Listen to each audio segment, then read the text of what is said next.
Hello. If you are an American who believes there is a God, then you probably believe that America is still the greatest nation on earth. I hope that you also recognize that we need a moral, spiritual revival so that a political revolution may be planted in fertile soil. It just makes sense. Are you with me? Please free subscribe to The Heat and the Light at www.heatandlight.us/subscribe. Thank you. George Rogers Clark. The Prophetic Destiny of a Sheep Nation. Daily Jot by Bill Wilson. There are many who believe that nations will not matter in the end times, that only individuals will receive their reward or judgment. There are many diverse teachings about prophecy and nationalism. We should all understand that we cannot stop the march of prophecy, but we can determine our place in it. As individuals, we make up the nations. The nation we live in reflects the people, especially in the United States where we get to choose our leaders. While some are teaching that you can be a Christian or a patriot, that you must choose between one or the other, this is not necessarily scripturally accurate and can be a very dangerous end-time strategy. It may not be either or, but rather both and. Choose wisely. Nationalism and patriotism can be a bad thing or a good thing. History indicates, for example, that German nationalism led to the Holocaust.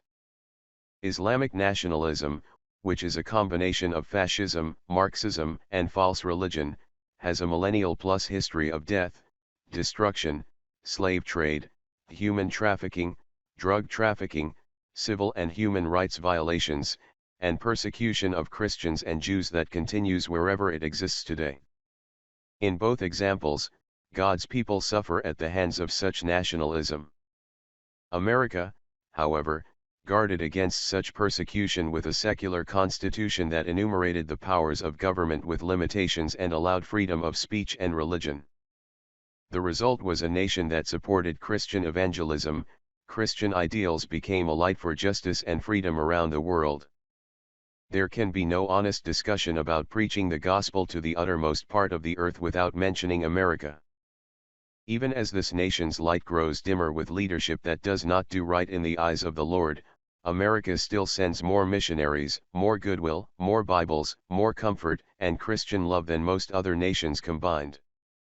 Yes, the darkness continues to war against this light, but let us not despise our nation for its faults, but rather pray and act to shine the light of Christ in all things, that our nation can be shown worthy, even through our deeds.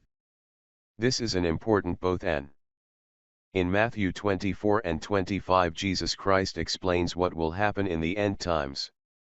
In Matthew 25:31-34, Christ says, "When the Son of Man shall come in his glory, and before him shall be gathered all the nations, and he shall separate them one from another, as a shepherd divides his sheep from the goats. And he shall set the sheep on his right hand, but the goats on the left. Then shall the king say unto them on his right hand, Come, ye blessed of my Father, inherit the kingdom prepared for you from the foundation of the world." This is about both nations and individuals, and how they treat others, especially the brethren of Christ. For a nation whose people comfort the stranger, give drink to the thirsty, clothe the naked, and feed the hungry inherit the kingdom. It's good to be a patriotic sheep. Have a blessed and powerful day. Bill Wilson. www.dailyjot.com